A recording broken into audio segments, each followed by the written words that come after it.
I never knew that we have a lot of grade 9s on this platform. Last time I did a video on section A of the 2023 grade 9 maths paper 1, and the response that I got was so overwhelming. Many people said, please do section B. So in this video, we're going to focus on the same paper, 2023 maths paper 1 grade 9 for the internal candidates. So if you are new to this channel, please consider to subscribe, hit a like button, comment and share. Alright, so we're going to continue with section B, and please, if you haven't watched section A, I've just put a link in the comment section below, so just go there and watch it. Alright, so question 11 says, given that the matrix M, so this is number 11, they're saying given that the matrix M is equal to 4, 7, negative 2, part A, they are saying state the order of the matrix. Alright, for you to state the order of the matrix, you need to know that these numbers that are in a horizontal arrangement like this, they are called rows. And the numbers that are in vertical arrangement like this, they are called columns. So this is what you are supposed to know. So for you to state the order of the matrix, first of all, you mention the number of rows. So we have 1, 2, 3. So we have 3 rows. Then by, we put a multiplication sign. How many columns do we have? We have only one column. The vertical, only one vertical arrangement. So the matrix is a 3 by 1 matrix. B, they are saying find 2M. So B, they want you to find 2M. Now what is 2M?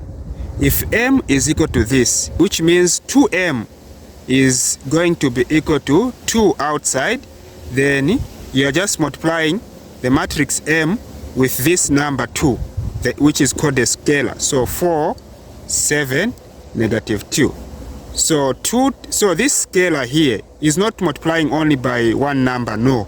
This scalar is multiplying by everything that is in the bracket. So 2 times 4 is 8, 2 times 7 is 14, 2 times negative 2 is negative 4. So, which means that this is 2M. This is a matrix 2M. Number 12 says solve the equation. So the equation is, this is number 12. The equation is 4x minus 8 is equal to 1 plus x. Now, what does it mean when they say solve the equation? It means they want you to find the value of the unknown, the value of the variable. In this case, the variable is x. So you are going to, I'm going to circle this x like this, just to show you that what you are looking for is x. So since we are looking for x, on the left hand side of this equation, on the left, M at remaining with the term that has that variable that you are looking for, meaning the other term, which means the other term has to be removed from this side. So we're going to remove that by additive inverse. If this is negative 8, the opposite of negative 8 is plus 8. So we're going to do the opposite of negative 8, which is plus 8, so that when you say negative 8 plus 8, this will become a 0. What will remain is just the 4x. So what you've done on the left hand side of this equation, you also do it on the right, so that the equation remains balanced. So we are going to remain with 4x. This becomes a 0 is equal to 1 plus 8 is 9, then plus x. Now at this stage, on the right, M at remaining with the number only, meaning remove the variable. Okay, remove the variable, and this is positive x.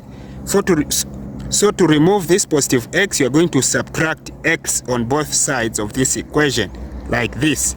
So you're going to have 4x minus x is 3x is equal to the 9, then x minus x, this becomes a 0. So for you to find the value of x, you divide both sides of this equation by 3. So 3 will go, then x is equal to 9 divided by 3 is 3. So the value of x is 3. It means you have solved the equation. Alright, number 13. Number 13 says factorize completely. So we have the expression 3x squared minus 6xy. So they want you to factorize. Alright, so for you to factorize, you need to look for the highest common factor, or the number or terms that are common in both this here and this. So what is common in here? 3 is one of them, because 3 can go into 3 and 3 can go into 6. Is there anything else that is common? X is here. We have x here. We also have x here. So even x is common. So we are going to have 3x squared divided by 3x. You are going to remain with x minus 6xy divided by 3x. We are going to remain with 2y. Okay, this is true because if you multiply this by this, you get back this. If you multiply this by this, you get back that. So this is the answer. All right, number 14. So we are looking at number 14. The question says the girls shared 2,700, so the amount is 2,700 to be that was shared. In the ratio is 1 to 3 to 5. How much was the largest share? So for you to know the largest share is going to come from the largest number in the ratio. Okay? Now, how are you going to find the largest share? So you're going to do that by first finding the total number of parts in this ratio. So you're going to say there are 1 plus 3 plus 5 is equal to 9 parts. There are 9 total parts in this ratio. Okay, now you need to find what each part is worth of. Remember, here we have 1, here we have 3 parts, so we have like 1, 2, 3. Then here we have 1, 2, 3, 4, 5. So now, after finding the total number of parts, we need to know what each of these parts, each of them is worthy of. So we're going to say each part is worth of. So you are going to divide this total amount by the total number of parts for you to find what each of these parts is worth of. So you're going to have 2,700 divided by the number of total, or the total parts, which is 9, and this gives 300. So each part is worthy 300. Now the largest share, for you to find the largest share, you're going to get the largest number in the ratio and multiply it by this number here. So we are going to say largest share is equal to the largest number is 5 times the amount of one part, which is 300, and this gives 1,500 kwacha. So the largest share was 1,500 kwacha. All right, number 15 says a lady invested 2,400 kwacha. So the investment, which is the principal P, was 2,400 kwacha at a rate. The rate R is 3% per simple interest for 3 years. Then time is 3. So the question says calculate the interest the lady earned. So this is simple interest. You are going to write the formula first. Simple interest is equal to PRT, or principal times rate times time, over 100. So here we have 3%. 3% means out of 100. Now in the formula we already have 100 here. So meaning here when it comes to rate, we are not going to say 3 over 100 again. Okay? Many students make such mistakes. So the principal is 2,400. So 2,400 times the rate. The rate is 3% times time. Time is 3 years, so 3. Then everything over 100. So we can actually divide these 2 zeros. You can cancel these 2 zeros. Then we're having 24 times 3 times 3 is 216 kwacha. So this is the interest that this lady earned 216 kwacha for 3 years. Number 16. So number 16, the question says the Venn diagram shows set A and B. So you can see we have set A and B with the elements.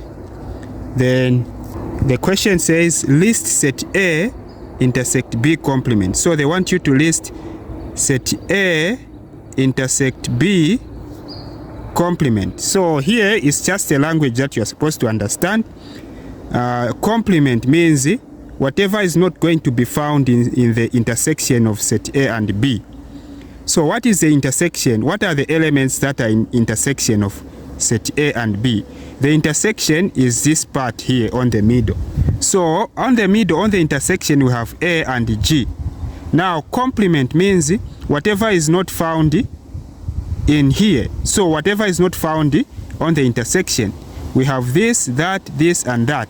So meaning A intersect B complement is going to be B, C, H, and D.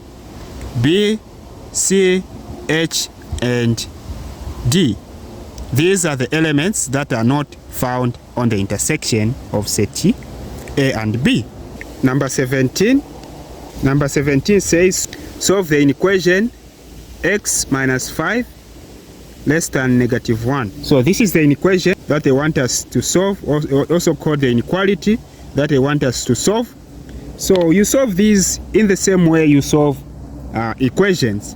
So your aim is to have x alone, the variable, the unknown x alone on the left hand side of this symbol. So meaning you have to remove this constant here. This is negative 5. To remove it, you are going to use additive inverse, which is the opposite of negative 5, and it means you are going to add a 5. So what you've done on the left, you also do it on the right. So you also add a 5. So which means you are going to have x. This becomes a 0, then less than negative 1 plus 5 is negative 4. Actually, it's positive 4. Sorry, it's positive 4. So this is the answer.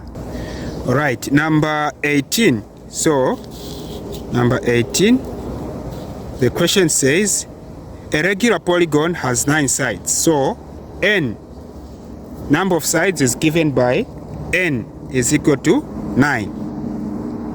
What is the size of each exterior angle? So when they say regular polygon, it means this polygon, all the sides are the same, are equal in length.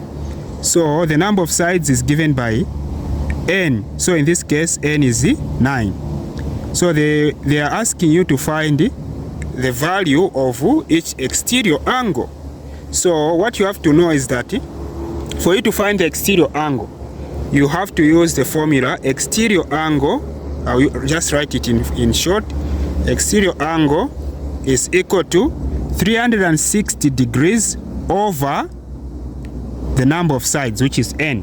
So this is the formula that you are supposed to master, which you are going to use, which you'll be using in finding the size of the exterior angle of any regular polygon. So you're going to have 360 divided by n is 9. Okay? 360, so you can actually say 9 into 9, 1. 9 into 36 is 4. So the exterior angle is 40 degrees. Okay, actually these are degrees, okay?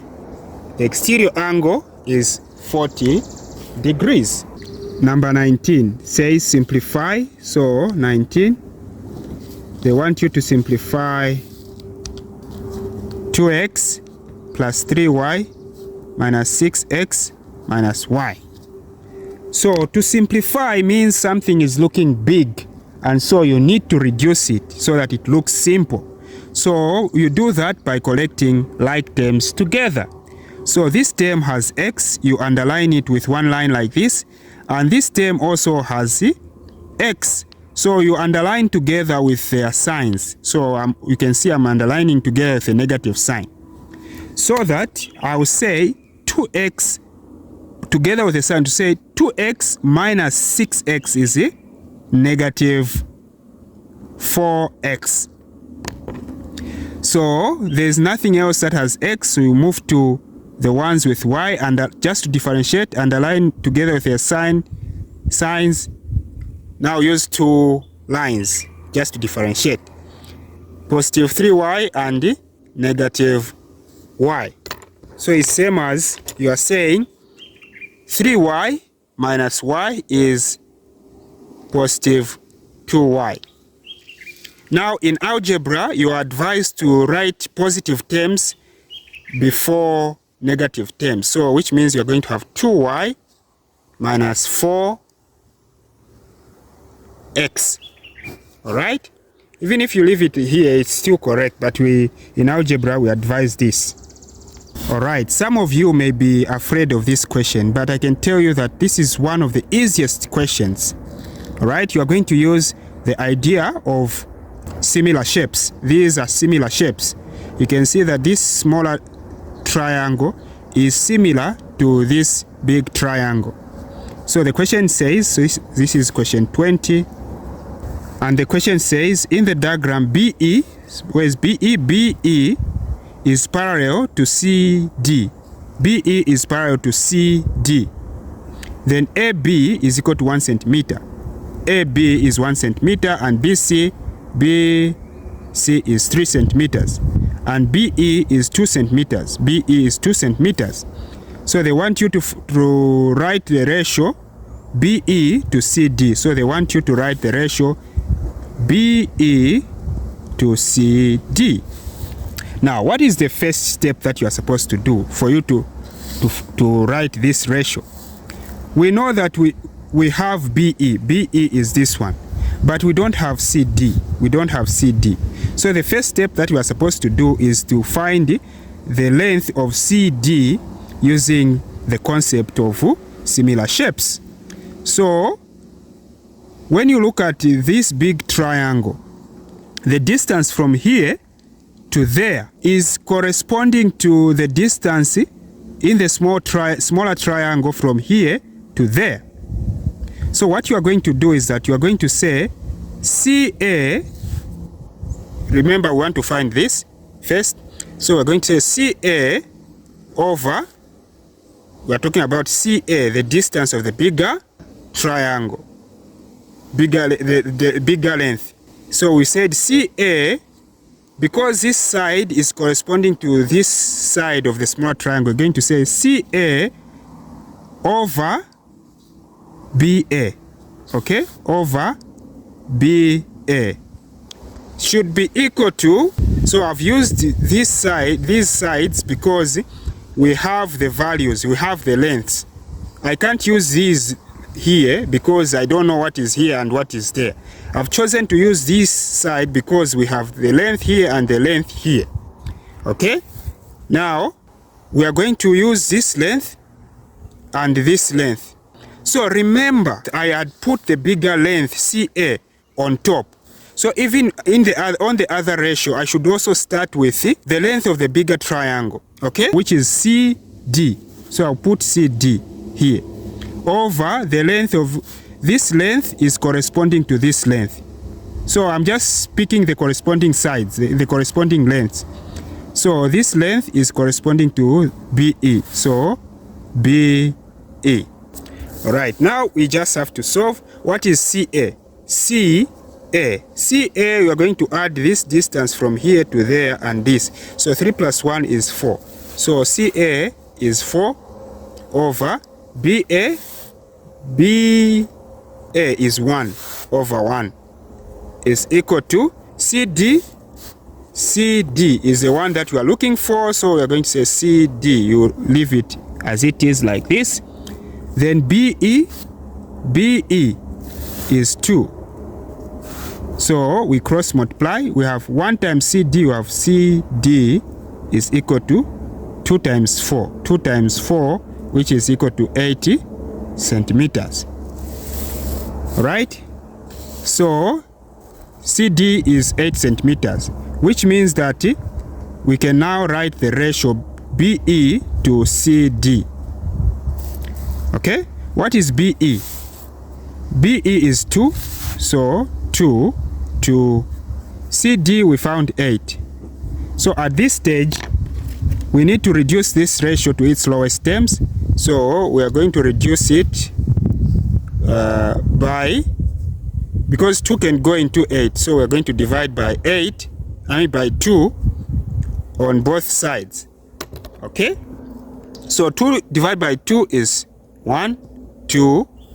8 divided by 2 is 4. So this is the ratio BE to CD. Thank you very much for watching. We are going to end at this same question 20. If you want me to continue with the rest, just type the rest in the comment section. Thank you very much. Goodbye.